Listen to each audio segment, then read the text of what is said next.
আমার শুধু চা না, সাথে সিগারেটও লাগে। এখন থেকে এই বাসায় থাকতে হলে আমার কথা মতো চলতে হবে। এখন থেকে আপনার সিগারেট খাওয়া বন্ধ। খবরদার, আমার পার্সোনাল বিষয়ে একদম নাক গলাবেন না। আমি আপনাকে বিয়ে করেছি ঠিকই, কিন্তু স্ত্রীর অধিকার দেয়নি। এটা শুধু নিয়ম রক্ষার বিয়ে। দেখো, তুমি একটু বুঝো, আমাকে একটু সময় দাও। আমি আগে কিছু একটা করি, তারপর আমার ফ্যামিলিকে তোমার কথা জানাই।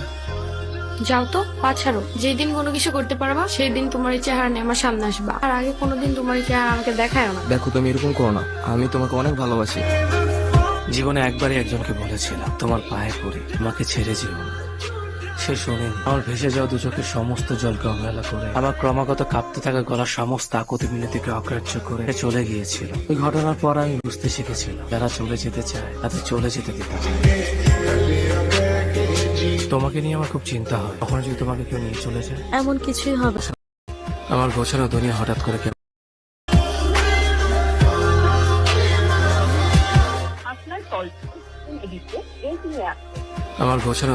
করে কেমন যেন অগ্রসর হয়ে গেছিল। কেমন জানি ভয় হচ্ছিল, আমি কি আমার ভালোবাসার মানুষটাকে হারিয়ে ফেললাম।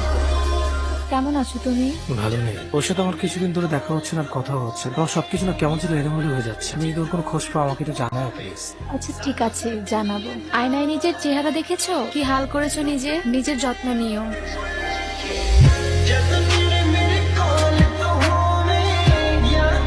আমি জানি এই ছবিগুলো দেখে হয়তো তোমার মাথায় আকাশ ভেঙে পড়বে, কিন্তু তোমাকে যদি আমি কথাগুলো সরাসরি বলতাম তুমি হয়তো বিশ্বাস করতে না, তাই প্রমাণ সহ তোমাকে দিয়ে গেলাম।